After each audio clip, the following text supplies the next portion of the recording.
জামিল ভাই, ব্যবসার কি অবস্থা ভাই? ভাই হইতেছে আল্লাহর রহমতে। মাশাআল্লাহ, এই যে জামিল ভাইয়ের কত সুন্দর একটা দোকান, কাস্টমার মাশাআল্লাহ দিলে অনেক হয়। আলহামদুলিল্লাহ জামিল ভাই। জামিল ভাই দোকানে কত কিছু বেচতেছে জামিল ভাই। জামিল ভাই, ব্যবসা বাণিজ্যের কি অবস্থা? C'è sigaretta? No, fra, non ci abbiamo sigarette. Basta così amico? 4 euro. E questo vino? Jamil ভাই, তোমার মতো যদি কেউ এরকম দোকান দিতে চায় তাহলে তার কি করতে হবে আমাদের দর্শকদের যদি একটু বলো। প্রথম আপনার লাইসেন্স করতে হইবে, গাড়ির পাতেনটা নিতে হইবে, এরপরে দোকানের মাল বুঝতে হইব, এরপরে ব্যবসা করতে হইব।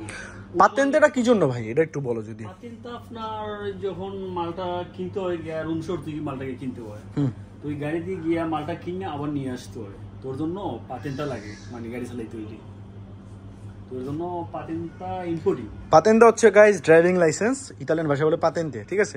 এটা দরকার আপনাদের একটা দোকান করতে হলে, এটা দরকার মাস্ট, ঠিক আছে? এটা থাকলে আপনারা নিজেদের মতো করে মাল টাল কিনতে পারবেন যাতে আপনাদের প্যারা না লাগে, ঠিক আছে? এখন জামিল ভাই, আপনি দর্শকদের উদ্দেশ্যে আরো কি কি বলবেন বলেন। আমি দর্শকরা এটাই বলতে চাই, আপনারা যারা ইটালিতে আসছেন এবং ব্যবসার উদ্দেশ্য হয়, কিন্তু বিষয় হচ্ছে কি তা, এক নাম্বার আমার কথা হয়েছে আগে ধৈর্যটা ধরতে হইব। একজন ব্যবসায়ী মানুষ হতাশা হওয়ার জায়গা থাকে না, অনেক জাতের অনেক কাস্টমার আসে, একটা সামারও আসে, একটা নর্মাল মানুষও আসে, একটা মন্ত্রী মিনিস্টারও আসে দোকানে, কিন্তু এই ধৈর্যটা আপনার থাকতেই বলবে ব্যবসা করতে হয়। তো ইটালিতে যারা ব্যবসায়ী অথবা ব্যবসা করতেছেন, কিন্তু এই ধৈর্যটা রাখতেই আমার অনুরোধ। একটা কাস্টমারে অথবা পাউল একটা কথা বলতেই পারে, কিন্তু এই ধৈর্য সহ্যটা থাকতেই হবে, আমি কিন্তু ব্যবসা করতে পারবো না। তো এই যাই আমার এই ধৈর্য। ইটালিতে তাইলে ব্যবসা করতে হলে ভাই কি লাগবে? ধৈর্য, তারপরে হ্যাঁ, এক নম্বরে ভাই ধৈর্য থাকতে হইব এবং রাখতে হইব। একটা কাস্টমারে অথবা ফালতু অনেক কথা বলতেই পারে, আর বইলা দে, আমি নিজেই ব্যবসা করি, কিছু কিছু কাস্টমারে জারি মারে অথবা টাকা দেয় না, কি জারি মেরে কথা বলে, এই ধৈর্যটা থাকতে হইব এক নম্বরে। তো আমার অনুরোধ, আমরা বাঙালি যারা আছি আমরা ইটালিতে, প্রত্যেকে ব্যবসায়ীর কাছে আমার অনুরোধ যে একটা কাস্টমারে একটা বলতেই পারে, এই ধৈর্যটা থাকতে হইব। আর এই ধৈর্যটা নিয়ে যদি আমরা ব্যবসা করি তাহলে আমরা সফলতা হইতে পারবো এবং আমরা সফলতার দিকে আমরা যাইতেও পারবো। বিষয়টা হচ্ছে এই ধৈর্যটা থাকতে হইব আমাদের বাঙালি যারা আছে বিজনেস এই ইটালিতে। তো এইটাই আমার অনুরোধ ভাইয়া। তাইলে যারা যারা দোকান দিতে চায় তাদের কি কি লাগবে ভাই? কত হাজার ইউরো হইলে আপনার একটা দোকান দিতে পারে ইটালিতে, এটা একটু বলতেন যদি। এই যে দোকানটা আছে আমার, হ্যাঁ, মানে 15,000 এর মতো গেছে আমার। 15,000 যেটা বাংলা টাকার কত দিব? ধরেন কেউ বাংলাদেশ থেকে টাকা নিয়ে আইসা ইতালিতে বিজনেস করতে চাইলো, হ্যাঁ, তাহলে তার জন্য কত লাখ টাকা লাগতে পারে? আপনার কমসে কম 15 থেকে 20 লক্ষ টাকা যাইব একটা ব্যবসা সুন্দর করে দিতে হইলে। 15 থেকে 20 লক্ষ টাকা। আপনি তো মাশাআল্লাহ দিলে অনেক কিছু রাখছেন, আবার মরিচ বাড়তি, ওর ওখানে পাখি, পাখিগুলো দেখেন গাইস। মানে এই দোকানটা আমার করার পরে আমার একটা লাইফ হয়ে গেছে।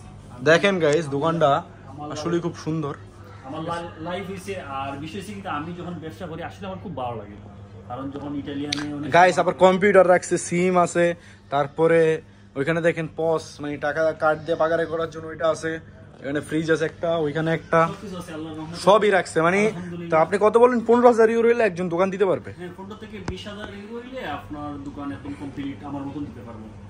তো বিষয় হচ্ছে কি এরপরে জায়গা বুঝ যায়, এই জায়গা তো মানে রুম শোরের কাছে, তাই না? হ্যাঁ, তো জায়গা গেছে রুম শোরে দিলে আরো অনেক টাকা লাগতে পারে, কারণ এই যে রাজধানী। তো জায়গা গেছে ভাই আলহামদুলিল্লাহ আছি, এই যে ব্যবসা বাণিজ্য করতেছি আমার খুব ভালো লাগতেছে ভাই। আর বিশেষ করে কি জানেন, যখন আমি ব্যবসা বাণিজ্য করি ইটালিয়ানে অনেকের সাথে আমি কথা বলি, তো ওরা অনেক মিস করে, খুবই ভালো লাগে। আর এটা একটা সম্মান, মানে আমি ব্যবসা বাণিজ্য করে আমি নিজে করতেছি ব্যবসা, এটা একটা সম্মান, আর আমাদের দেশেও একটা সম্মান আসে। তো আমার অনুরোধ সবাই যারা আমরা বাঙালি যে ব্যবসায়ী আছি, আমরা এক নম্বরে আমরা ধৈর্য রাখবো, আর 2 নম্বরে কখনো আমরা হতাশ হইব না। যারা ব্যবসার ক্ষেত্রে হতাশ হওয়ার জায়গা নেই, আর হতাশ আমরা কখনো হইব না। রিজিকের মালিক আল্লাহ, অথবা আমি একবার লাভ করতে পারছি না, আমি অন্যবার আমি চেষ্টা করবো, কিন্তু চেষ্টাতে আমি ফেল হওয়ার কথা নয়, কিন্তু আমরা চেষ্টা করবো, ইনশাল্লাহ আমরা সফলতা হইতে পারবো। ইনশাআল্লাহ। ভালো থাকেন, সুস্থ থাকেন, আল্লাহ হাফেজ।